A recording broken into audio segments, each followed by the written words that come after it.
You are listening to the Let's Chat Soon podcast. We are so excited that you are embarking on this journey with us. Let's Chat Soon is a space where we chat all things body, soul, and spirit, and how when you align all three, you will knock a full life. A healthy you is the best gift you can give to grow the kingdom and to those you love.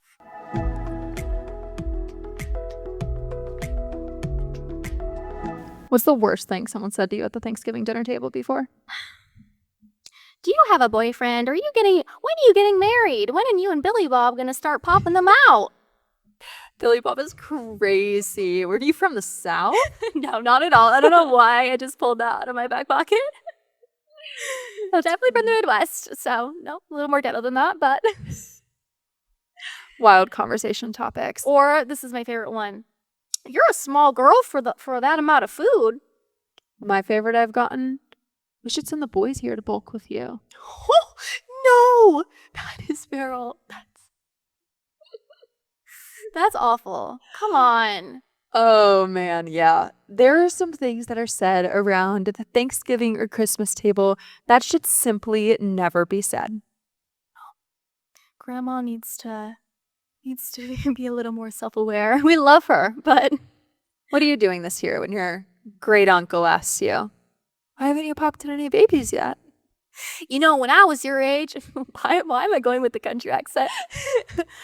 Fitting for all the out there comments. No, seriously. When I was your age, I already had 2 kids and a house. Okay. That's great. That's awesome. I can afford groceries. Yeah. I'm really proud of myself for that. Thanks. Thank you for pointing it out. We already know. Who'd you vote for? Oh, Yeah, we're just like pretending we're mute. We've lost our hearing. No, not good advice. what? I didn't hear that line. You said, I'm so pretty. Thank you. Appreciate it there. I'm looking exquisite tonight. Awesome. I knew that. No, but seriously, the holidays are a lot. They can bring a lot of anxiety. They can bring a lot of different personalities out in your family members and maybe in yourself. So how do we navigate that? I just want to say, first and foremost, it's people projecting. 100%. Not to dive right into it, but it's people projecting their issues onto you. And I need, especially young girls, to remember that this holiday season, because you're right. You're going to have comments be made. If you're a young girl, you just went through a huge transition body-wise. So let's dive into first, appearance-wise, appearance comments or food comments, especially Thanksgiving. Why do people think it's okay to make comments about how much food you eat on Thanksgiving, the day when you were supposed to literally stuff yourself as a turkey? Make a comment then. This is my Super Bowl. I did not eat half of the day because I wanted to pound 4 plates at dinner. Oh, don't make fun of 100%. me. I don't eat breakfast, so I can fully have round after round of the turkey, the ham. My favorite's ham. I'm not a big turkey fan, but the dessert table, I'm sorry. There's no rules on the holidays. I'm the chef in the house, so I'm snacking on things the whole day. So I am eating in the morning. We're not saying skip breakfast. I'm not promoting that, but however, you want to just be able to stuff as much in your stomach as you can on Thanksgiving, and that is okay. So what advice do you have to the girls whose parents or family or loved ones are making comments about how much food they're eating? I think what helps me is knowing that, like you said, it's most likely a projection, or even they're not coming at it that way. Mm-hmm. I think sometimes I have family members or people that I know that are kind of completely unaware of that, or unaware that that would be offensive. Mm-hmm. And so you just love them through it and ignore the comment. Right. Honestly, that's what I have to do. Right. I did this episode last year where I definitely was a lot more sensitive, and I was like, oh, those people shouldn't be saying things. And I still 100% agree with shouldn't be that. saying it. Right. I still agree with that entirely, but also give the older generation a little bit of grace.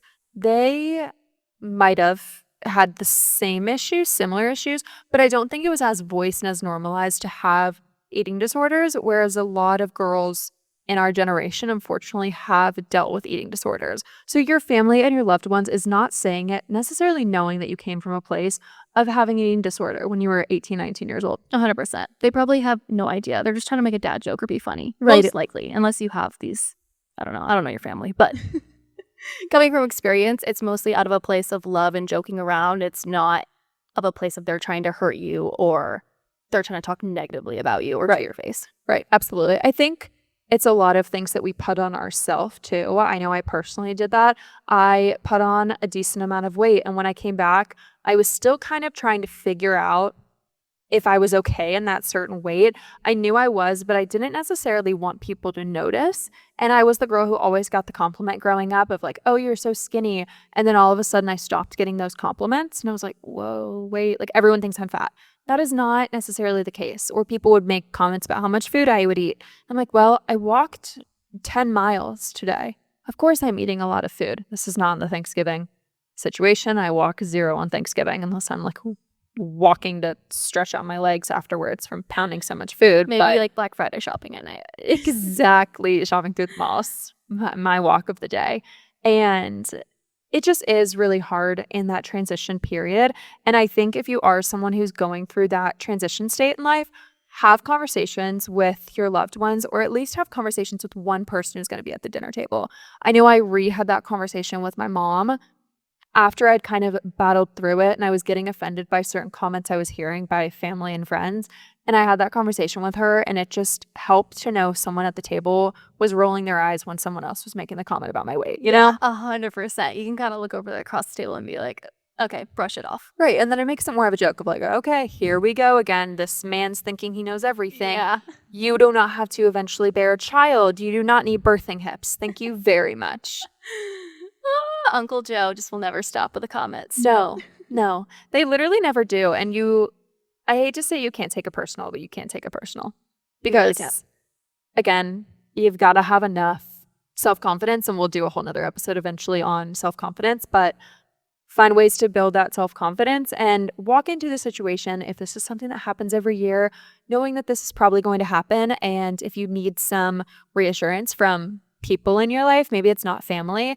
If I'm around people I know who are going to make those comments, I'll sometimes check in with my friends and be like, hey, I need a little bit of reassurance this week and extra words of affirmation, which is really helpful. Yeah, super good to ask. I think I also have to add this little tidbit in here because this is going to be something different for me this holiday, where I've talked about it a little bit, but I'm on this healing journey, and it's about like a 4-month-long process of, to cut it short, basically have been having these like autoimmune tendencies. And so I have to follow a really strict autoimmune paleo diet for the next 4 months, essentially until my cells forget that it's attacking some foods, and then I can start to incorporate them. And it's not out of, I want to restrict for a certain appearance or to be skinnier or any of those things. I'm grateful that I've never had to deal with that, but I am going to have to restrict for health purposes. And I know for a fact that I'm going to get many comments. And I've already talked to my family about this. It's like, oh, Thanksgiving's going to suck, because I think also my family prepares this great meal and they're going to be almost offended when I'm not taking part in it. But I just have to say, if you are going through a similar experience, you kind of just got to brush those comments off as well and try to explain where you're coming from. They're probably not going to understand. At least I know my family probably is not going to understand it, but at least I can share where I'm coming from and hope they're not offended that I'm not eating all the stuffing, because I will 100% want to, right? 100% want to, but I have to set the boundaries for myself and know that I'm on this path of healing, and I'll be able to enjoy those things next Thanksgiving. Yeah, exactly. I'm very similar in the ways of sugar. If I have too much sugar, I will get a migraine and be out for the count for at least 24 hours. I will lose vision. Like, my migraines get really bad when I have sugar. So I'm almost avoiding those certain foods because I want to be able to show up as a full person. And I also can be the kind of person where I get anxious around my family around the holidays too. Just naturally, I just don't always feel like I'm in the most comfortable environment. Sometimes you're traveling to see family. And when you have sugar, it like adds your stress hormones a ton, and it makes you feel a lot more anxious, especially if you're not used to the processed food and you're eating a ton of sweets. It's literally like wrecking your immune system. It's making you less of a person in a lot of ways. And sometimes it's just not good. Like, it'll make you get in little silly fights with your family. And if you want to show up present, sometimes your diet has to change a little bit because of that, which sucks. Like, I'm going to be honest, that's such a sucky reality to be in, but I totally get what you're saying. I think something I'm going to do this year, and you guys can do this as well, is I'm going to bring maybe a dessert that I can eat and share it with my family. So I've never cooked a Thanksgiving meal, but this year I might be bringing a few dishes so I don't feel left out, for one, and I'm not like meal prepping a meal that only I can eat. I want my family to experience those kinds of foods as well. So I think this year I'm going to try to find like a few recipes that I can eat and that I also can share with others. We went to a health conference a few weeks ago and they had the best desserts. So yeah. Made So with good. really clean ingredients too. And it kind of opened my eyes too. This is the best food I've ever had. The food that was there, the desserts that were there, the tea that was there. So good. Healthy doesn't have to be boring, which is like a whole other thing that I'm learning. Because I used to think that way, like, oh, it's so restricting and it's not fun. We also grew up in the day and age where like our moms were doing like silly juice cleanses and like spaghetti squash and like all of that, where it was like, ew, I don't want to eat that. That's disgusting. Yeah. Where now you can just add more color to your plate and it's honestly so good and so fun. Totally agree. Eating whole foods is the way to go. Entirely. Anyways, off on that little tangent. What's another thing that we may be hearing during the holidays that will make us feel a little anxious? Jumping from, oh, I went through a body change at 17 to being in your early, mid, late 20s or maybe even a little later. Where's the ring? Why aren't you engaged yet? Why don't you have kids? When I was that age, I had 2 children running around. I had owned a home by that point. I'm sending this to my dad because he reminds me of this way too often. I'm like, Dad, well, I'm just a girl. I'm just a girl, first of all. Second of all, I think we had all of our own issues at whatever age we're at, and we don't need to address, okay? It is not an issue to not be married. It is not an issue to have a certain job. It is not an issue to be on your own path in life. I want to remind you of that because your family might not this holiday season. Unfortunately, a lot of us do have families that come from a very traditional background where you did simply get married before a certain age. Yeah, and pop them out right away. I was lucky. My parents didn't. My mom was 28 when she got married and was 30 when she had me. Yeah. So a little bit later in life than even I would be wanting. So it's fine. Yeah, how do we navigate like those comments? I think it goes back to kind of the same way we navigate the food stuff. Like you kind of just have to let it roll off your back. You know what your life is at. You know your own goals, your own aspirations, what you want. Maybe you don't want to be married at 21 with 10 kids. Like not everyone wants that. So just because your uncle is asking you or telling you you should doesn't mean that you even want that for your own life. Yeah, I have a really fun time with it because I do post on social media and a lot of those people do see my life. And when I first started this job the first year around holidays or when I was around my family friends, they would make comments of like, oh, it's okay that you don't have your life figured out now. Or like, it's okay that you went through this breakup or anything like that. And now they look at my life and see in my singleness, I'm able to travel. I'm able to live abroad. I'm able to do all these really cool things. I'm able to start a business and have a voice online and do amazing things. And now the conversation has shifted from, oh, it's okay, you don't know, to I wish I would have done this when I was your age. Yeah, that's so true. I have this one, I think he might be like my great uncle or something. I only see him, sadly, like funerals or, big family gatherings. But he like thinks I'm a world traveler. And I'm like, sir, I've gone to like 2 countries. But he's like, oh, like I'm always keeping up with your pictures and your videos. Like you've been to so many cool places. And yeah, like the conversation has definitely switched from like you should be married with kids to like, wow, that's so cool. And so maybe when your uncle or your grandpa is asking you all these questions of what are you doing with your life, just pull your phone and show him all the cool things you are doing. Agreed. 1,000,000% agreed. And I think a lot of times it is, again, our own fault because we go into the conversation thinking they're going to make comments before they even do. And we go in really insecure, being like, oh, they're going to feel bad for me because I'm not married yet. Instead, going into the conversations being like, I'm freaking obsessed with my life. I'm doing the most. I'm traveling the world. I'm doing all these cool things. I'm building my career. I will eventually, if you want it, have a marriage someday. But like, I'm good. Yeah. And that excitement for life like bleeds off into others. So if you're coming in with that energy and that attitude, your family loves you. They're going to pick up on that and they're going to be happy for you. I don't think anyone's family is out to get them and out to hurt them. It's just, yeah, they're going to join you in that joy, I believe. Right. Which, again, definitely takes time. I don't think the first holiday season going home, people are always going to realize it, especially, guys, I'm an influencer, for goodness sakes. Do you know how many years it took of me telling my family, like, what I was actually doing? I've been doing this for 2.5 years full time now. And it took until 6 months ago when my parents actually understood what I do for a living.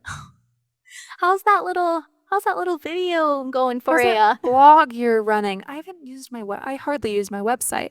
How is that doing? Yeah. Are you okay? Do you need, like, you haven't asked for money yet. We're kind of confused. You keep traveling, but you haven't asked for money. That's every time my dad tells people, like, oh, she travels the world, and they're like, well, how's she doing? And he's like, she has been to X amount of countries and she has not asked for any money. So I guess she's doing fine. We're doing okay, and we know that. The family will eventually catch up, hopefully. Hopefully. And if you're not doing it for you, do it for your cousins or siblings who are probably eventually going to have to go into these conversations. If you are, i.e., eldest child, like the two of us are, kind of like braving that pathway for them to feel comfortable in your home is so huge, I feel like. Yeah. We've definitely, like, I mean, with each generation, there's big shifts, obviously, but I think there's, like, a really big one because we're the first generation bringing social media into the game. So a lot of things are different, and I don't know. I don't think we can, like, really blame our family members for some of the comments that they might be saying. Right. And I also think the older I get, the more I just crave understanding in this world, and with my family, with people online, with literally anyone I come into conversation with. So develop a conversation with them and honestly ask about their life. Like, genuinely be curious on what their life looked like at this point, because then you understand it so much better of where they're coming from. And honestly, you'll find out some really cool stories that way too. Agreed. I finally started asking, like, my grandmas about, like, their background stuff I've learned I never even knew was, like, in my family history. I was in shock. I'm like, wait, you went through that? You did this? Like, what? Like, let's kind of turn the tables and start learning about our family members that are older than us. Right, exactly. And I absolutely love that. It took me until this year to really start doing that. Same. I feel like every year prior, I kind of always played the victim of everyone's looking at me, everyone's worried about me, everyone's making comments about the way my life is. But I feel like I hit my frontal lobe a little early. I turned 24 and I'm like, oh, I'm an adult. Okay, I don't need to hit 25. It's 25. It took me till 25, but it's okay. We're learning. On the same wavelength then. Yeah.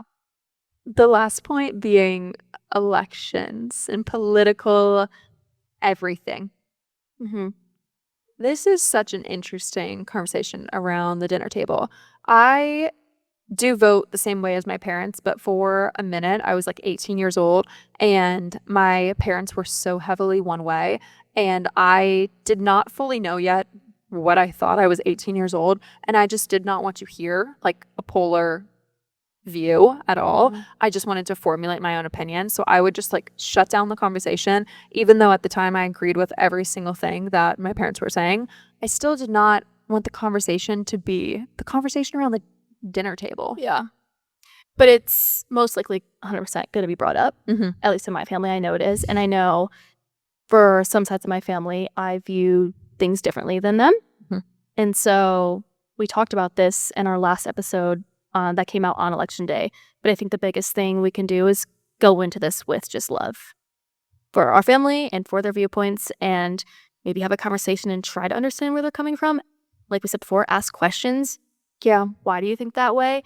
Why do you believe this way? Maybe you can learn something. But I think if someone gets argumentative and starts placing the like, oh, well, Kamala this, oh, well, Trump this, just shut the conversation down. Like, it's not, it's not worth it whatsoever. When people do have these like polarizing views that are just us versus them, you don't want that division at your dinner table. It happens enough in the world. It should not be happening at Thanksgiving. Yeah.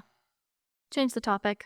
And I think similarly, I think people who aren't Christians or are Christians, whatever, have these similar conversations in terms of religion too, that are brought up at the dinner table. I've heard that a lot on social media. Yeah.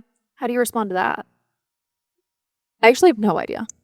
Yeah, I mean, I just think it's coming from the same place of like, you have to come from it with a place, or come to it from a place of love and trying to be understanding, because you're going to encounter this all the time in the world. Nobody's going to believe the same things as you. Right.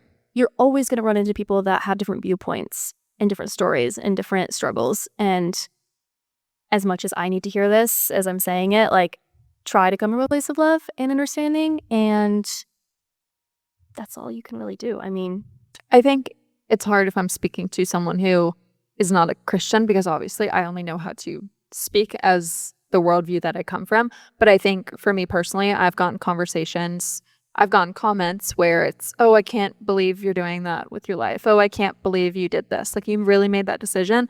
And a lot of times I'm like, well, this was really Holy Spirit led. And I did this because I felt really called to it.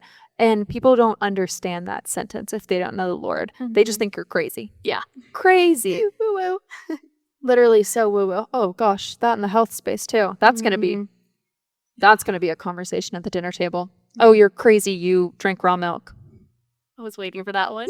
I was hoping you would say that. Yeah. You do this in the morning?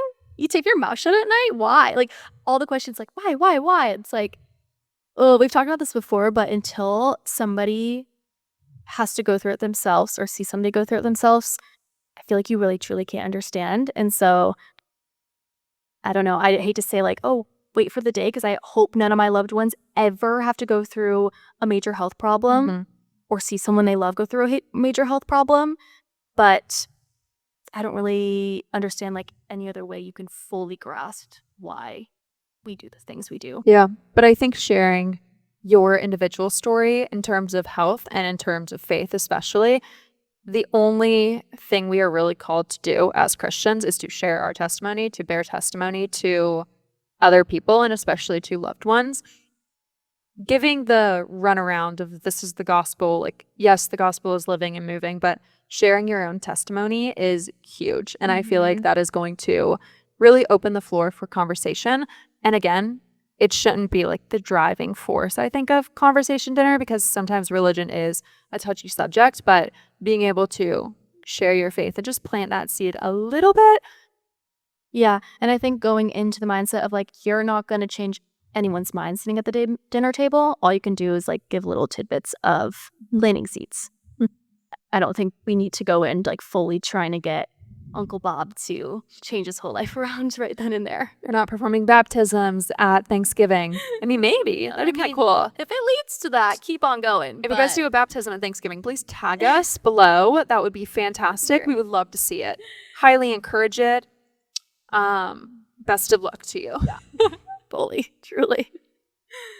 I think circling back to what we said at the beginning of just conversations first, preemptive conversations, knowing that some of these comments might happen, chatting with your mom, your sister, whoever might be your like close kind of buddy person at the dinner table, and just letting them know, hey, I might get a little anxious when someone makes a comment about this. Hey, I might need to step away when someone makes a comment about this. I might need you to just roll your eyes and give me a laugh when someone makes a comment that probably could otherwise offend me. I think that is like the number one thing I can recommend you to do. And then to just understanding that it's coming from a projection of somewhere. It is nothing personal to do against you, especially if this is someone who is like a great uncle who only sees you like once a year at the dinner table at Thanksgiving. Like, they don't know your life. Yeah, 100%.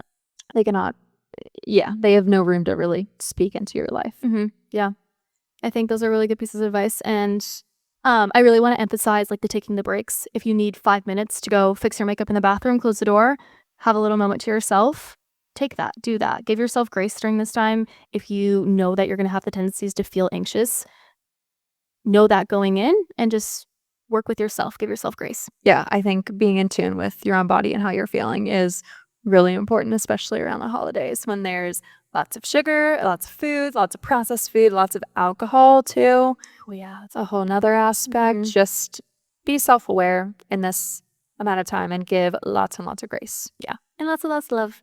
Entirely. But the holiday season is such a sweet time. So please remember that in midst of all of this. I am so sorry if you are someone who is going home to a house that you don't necessarily feel fully comfortable in. And I also want to give my heart to those who aren't necessarily going home for the holidays either, whether you don't have family you're close with, whether you've had family that's passed and no longer with us. I just want to completely give my heart to you. In that, I know the holidays can be such a horrible time in that sense as well. So just want to say our hearts are with you in that sense as well. Yeah. And we said it before, but both of our DMs are open. So if you need a little extra encouragement, I know I love voice texts for you guys. So like send me a voice note and it feels a little more personable. But yeah, if you need encouragement, we're always here for you. Yeah, entirely. Like we said, we are a little community, all 300 of us for the time being. But we love that it's really just like we wanted to name it Let's Chat Soon because that's really our intention here of sitting down, being super real and just chatting about literally whatever. Yeah. And the stuff that matters in life and like the real and raw emotions that comes with those things. Yeah, entirely. And the reality is the holidays are not always what they look like on a Hallmark card. Yeah. I think there might still be another week before Thanksgiving when this episode comes out. But if there's not, and we don't speak with you guys before the holidays, we want to wish you a very happy Thanksgiving and just the best time at home. Take time to rest, enjoy yourself as much as you can, and eat lots of yummy food, for me especially. Eat lots of yummy food and don't go to war on Black Friday. Yeah. Or do. It's up to you. It was a good deal. We'll share some links on the stories. Don't worry. We'd love the commission. XOXO. This made me think of Gossip Girl. XOXO. Which I sign with XX, but saying XX feels weird. Yeah. As we wrap up, we just want to remind you guys to leave a review. Your reviews help so much in us growing the podcast. Also, make sure to comment your takeaway from today's episode on our latest Instagram post. We may or may not be doing some giveaways over there, so make sure to stay tuned around the holiday season. But we love you guys, and let's chat soon. Bye.